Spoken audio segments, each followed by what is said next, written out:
কালগুন্ডামি আজ গ্রেফতার। অন্ডাল থেকে গ্রেফতার করা হয়েছে মোহাম্মদ আফরোজকে। আরো একবার জানিয়ে রাখি, গতকাল আন্দোলনের নামে গুন্ডামি আর কালগুন্ডামি আজ গ্রেফতার। অন্ডাল থেকে গ্রেফতার করা হয়েছে মোহাম্মদ আফরোজকে। কে মোহাম্মদ আফরোজ জানাবে অমিত রয়েছে আমার সঙ্গে। গতকাল যে গুন্ডামি হয়েছিল এসএফআই জমায়েত ঘিরে সাংবাদিক নিউজে যে ঘটনা ঘটেছে এবং সেখান থেকে যে অশান্তি সৃষ্টি হয়েছিল, সেই ঘটনায় কালে গুন্ডামি হয়েছে এবং আজকে কিছুক্ষণ আগে অন্ডাল থেকে মোহাম্মদ আফরোজকে গ্রেফতার করা হয়েছে এমনটা পুলিশ সূত্রে খবর। এবং সে কলকাতা থেকে অন্ডাল হয়ে সে পালিয়ে যাওয়ার পরিকল্পনা করছিল এমনটা পুলিশ সূত্রে দাবি করা হচ্ছে। এবং সুস্পষ্ট যে ছবি বা যে ভিডিও শেয়ার করা হয়েছে পুলিশের তরফে, সেখানে স্পষ্ট দেখা যাচ্ছে যে আমি এবং আমার ক্যামেরা পার্সন গতকাল যখন সঞ্জয় যখন আমরা রানী রাসমণিতে যখন কাজ করছিলাম, সেই সময় আমাদের ওপরে হামলা হয়েছিল বা আমাদেরকে মারধর করা হয়েছিল, আমাদেরকে উৎসাহ করে জলে বোতল ছেড়া হয়েছিল। এই আফরোজের নেতৃত্ব হয়েছিল, সেই ছবি কিন্তু কলকাতা পুলিশের তরফে শেয়ার করা হয়েছে। আমি জানিয়ে রাখবো, আফরোজ কালকে রানী রাসমণিতে সেখানে ছিল এবং সেখানে তিনি গুন্ডামি করছিলেন এমনটাই অভিযোগ। এবং আজকে মুখ্যমন্ত্রী যখন বিবৃতি প্রকাশ করে গতকালের ঘটনা নিয়ে বা সাংবাদিক নিয়ে, তখন কিন্তু মোহাম্মদ আফরোজের কথা মুখ্যমন্ত্রী স্পষ্ট করেছিলেন। এবং আজকে কিছুক্ষণ আগে আফরোজকে অন্ডাল থেকে গ্রেফতার করা হয়েছে। অর্থাৎ গতকাল গুন্ডামি আজ গ্রেফতার মোহাম্মদ আফরোজকে গ্রেফতার করা হয়েছে অন্ডাল থেকে। কলকাতা থেকে পালিয়ে অন্ডাল হয়েছে পালানোর পরিকল্পনা করছিল এমনটা পুলিশ সূত্রে দাবি করা হচ্ছে। এবং ইতিমধ্যে তাকে গ্রেফতার করা হয়েছে এবং আফরোজকে গ্রেফতার করা হয়েছে রাজাবাগান এলাকায় তার বাড়ি।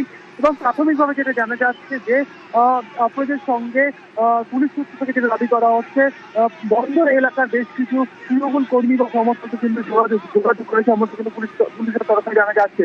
স্বাভাবিকভাবেই গতকালের ঘটনার পর থেকে আফরোজকে আইডেন্টিফাই করা হয়, তাকে খোঁজা হচ্ছিল। আজকেও রাজাবাগান এলাকায় তার খোঁজে পুলিশ যায় এবং পুলিশ সূত্র থেকে যে দাবি করা হচ্ছে, রাজাবাগান এলাকা থেকে বছর খানেক আগে সে নাজিয়াল এলাকাতে শিফট করে দেয়। অর্থাৎ রাজাবাগান এলাকায় তার বাড়ি ছিল এবং কিছু বছর খানেক আগে সে নাজিয়াল এলাকা শিফট করে গেছে এমনটা পুলিশ সূত্র জানানো হচ্ছে। এবং তার খোঁজে আজ সকাল থেকে অভিযান চালানো পুলিশের তরফে এবং অন্ডাল থেকে তাকে গ্রেফতার করা হয়েছে এমনটা পুলিশ সূত্রে খবর। অমিত, আমরা দেখলাম বিধানসভায় এই আফরোজ অর্থাৎ তৃণমূল ঘনিষ্ঠ আফরোজের নাম করেছিলেন মুখ্যমন্ত্রী শুভেন্দু অধিকারী এবং কাল গুন্ডামি 24 ঘন্টার মধ্যেই এই তৃণমূল ঘনিষ্ঠ আফরোজকে গ্রেফতার করা হলো।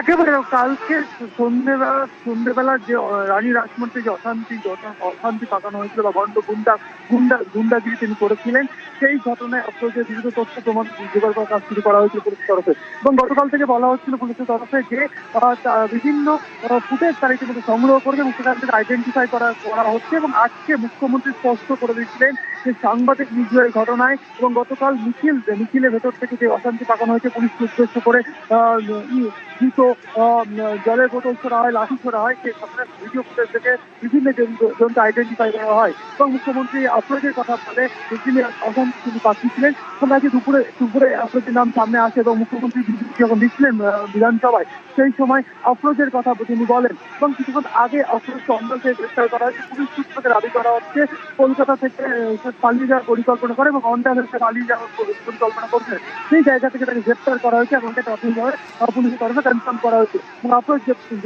গ্রেফতার করা হয়েছে এবং ইতিমধ্যে এখনো পর্যন্ত লালবাজারে এমন বেশ কয়েকজন আইডেন্টিফাই করে জিজ্ঞাসাবাদ করা হচ্ছে বলে পুলিশ সূত্রে জানা যাচ্ছে। বেশ, সঙ্গে থাকো। বিধানসভায় আফরোজের নাম করেছিলেন মুখ্যমন্ত্রী শুভেন্দু অধিকারী, শোনাবো আপনাদের। ইতিমধ্যে সাংবাদিক বন্ধুদের কাছ থেকে আমরা লিখিত অভিযোগ পেয়েছি। মোট 6টি মামলা রুজু করা হয়েছে। মোট 6 না 7টি মামলা, এন্টালি থানাতেও একটি মামলা হয়েছে এবং এই মামলাগুলিতে এই বিধানসভা থেকে পাস হওয়া গুন্ডা দমন আইন যুক্ত করা হয়েছে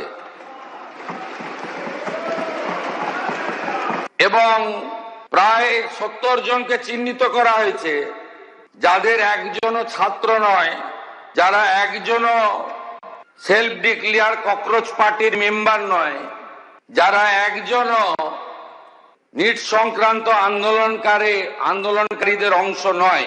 4 জন কুখ্যাত লোকের নাম আমি এখানে বলছি, যাদেরকে আমরা ছাড়বো না। আরো বাকিগুলোর নাম তো আমি এখানে বলে সময় নষ্ট করব না। Afroz of Rajabagan, Nahid of Khidirpur, Tanvir and Nizam of Iqbalpur, Rahul Jamal of Watgunge. এই 5টা গুন্ডার নাম আমি এখানে ঘোষণা করলাম। গুন্ডা দমন আইনে এমন ব্যবস্থা নেব যাতে একদিন নয় এই গুন্ডাদের 3 পুরুষ মনে রাখে।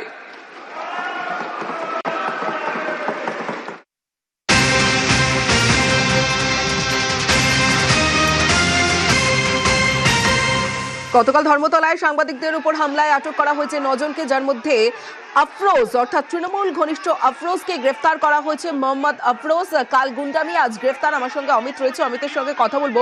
অমিত, মুখ্যমন্ত্রী শুভেন্দু অধিকারী তিনি জানালেন 7টি মামলা এবং 5 জনের নাম প্রকাশ্যে করলেন, তার মধ্যে একজনকে ইতিমধ্যেই গ্রেফতার করা হলো। এবং গতকাল আমরা প্রশ্ন তুলেছিলাম যে আন্দোলনের নামে সাংবাদিকদের যারা নিগ্রহ করলো তারা কারা। এবার প্রকাশ্যে আসলো যে তারা কারা ছিল।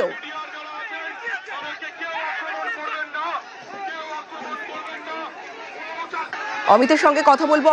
অমিত রয়েছে আমার সঙ্গে। অমিত, শুভেন্দু অধিকারী, মুখ্যমন্ত্রী শুভেন্দু অধিকারী তিনি 7টি মামলা করা হয়েছে ইতিমধ্যেই তিনি জানালেন, এবং তার সঙ্গে আরো একটা বিষয় যে তিনি 5 জনের নাম করলেন, যার মধ্যে মোহাম্মদ আফরোজকে ইতিমধ্যেই গ্রেফতার করা হয়েছে, আরো 9 জনকে আটক করা হয়েছে।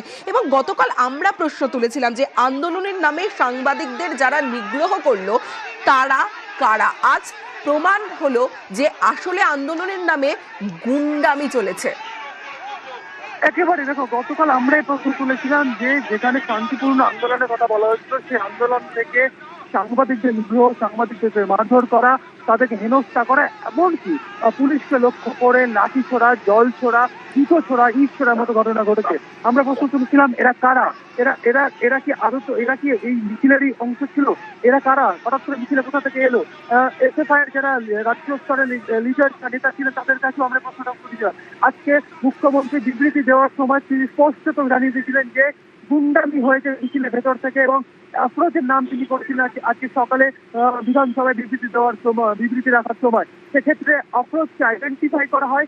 আফরোজ বেশ কিছু ভিডিও তিনি আপলোড করেছেন সোশ্যাল মিডিয়াতে, সেই সমস্ত ফুটেজ, এবং একসঙ্গে সেখানে যারা আন্দোলনরত যারা ছিলেন তারা বিভিন্ন ফুটেজ তারা আপলোড করেছিলেন সাংবাদিকদেরকে নিগ্রহ করা, আমাদেরকে উদ্দেশ্য করে কটূক্তি বিভিন্ন গালিগালাজ তারা যখন করছিলেন, সেই সময় আশেপাশে যারা ছিলেন তারা সেই সমস্ত ভিডিও তারা করছিলেন, এবং সেই ভিডিওগুলো কিন্তু তারা আপলোড করেছিলেন তাদের নিজেদের সোশ্যাল মিডিয়া পেজে। সেই সমস্ত ফুটেজকে একত্রিত করা, সেই সমস্ত ফুটেজকে এক্সামিন করা, সেখান থেকে আইডেন্টিফাই করা, এবং মারধরের ভিডিও, যে ভিডিও এখন প্রকাশ করা হয়েছে কলকাতা পুলিশের তরফে। সেখানে তুমি লক্ষ্য করো যে আমার সহকর্মী, আমার ভিডিও জার্নালিস্ট যিনি ছিলেন সঞ্জয়, তাকে কিভাবে নিগ্রহ করা হচ্ছে, তাকে কিভাবে ধাক্কা দেওয়া হচ্ছে, তার ক্যামেরায় কিভাবে জল দেওয়া হচ্ছে, এই সমস্ত ফুটেজ কিন্তু প্রকাশ্যে আনা হয়েছে কলকাতা পুলিশের তরফে। কারণ সেই ফুটেজ থেকে আইডেন্টিফাই করা হয় আফরোজকে, এবং আফরোজকে ইতিমধ্যে গ্রেপ্তার করা হয়েছে। এছাড়া আরো 9 জনকে আইডেন্টিফাই করে তাদেরকে লালবাজারে ডেকে এনে তাকে জিজ্ঞাসাবাদ করছে কলকাতা পুলিশ। বেশ অমিত, অন্ডাল থেকে গ্রেফতার করা হয়েছে মোহাম্মদ আফরোজকে, এবং বিধানসভায় আফরোজের নাম করেছিলেন মুখ্যমন্ত্রী, এবং শুধু আফরোজ নয়, আফরোজ সহ আরো 5 জনের নাম করেছিলেন মুখ্যমন্ত্রী শুভেন্দু অধিকারী। এবং ধর্মতলায় সাংবাদিকদের উপর যে গুন্ডামি, সেই গুন্ডামিতে অ্যাকশন, সাংবাদিকদের উপর হামলায় আটক করা হয়েছে 9 জনকে, যাদের মধ্যে মোহাম্মদ আফরোজ, তৃণমূল ঘনিষ্ঠ আফরোজকে গ্রেফতার করা হয়েছে।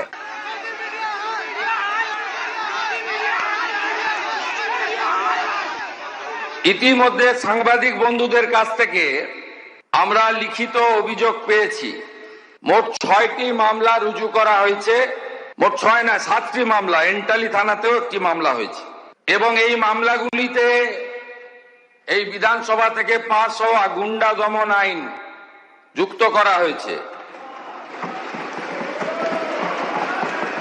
এবং প্রায় 70 জনকে চিহ্নিত করা হয়েছে, যাদের একজনও ছাত্র নয়, যারা একজনও সেলফ ডিক্লেয়ার ককরোচ পার্টির মেম্বার নয়, যারা একজনও নিট সংক্রান্ত আন্দোলনকারীদের অংশ নয়। 4 জন কুখ্যাত লোকের নাম আমি এখানে বলছি, যাদেরকে আমরা ছাড়বো না।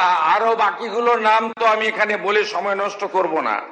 Afroz of Rajabagan, Nahid of Khidirpur, Tanvir and Nizam of Iqbalpur, Rahul Jamal of Watgunge. এই 5টা গুন্ডার নাম আমি এখানে ঘোষণা করলাম। গুন্ডা দমন আইনে এমন ব্যবস্থা নেব যাতে একদিন নয় এই গুন্ডাদের 3 পুরুষ মনে রাখে।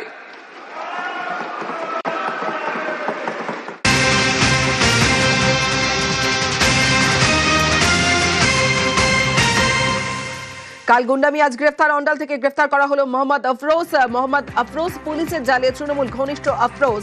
আমার সঙ্গে অমিত সরকার রয়েছে, অমিতের সঙ্গে কথা বলবো।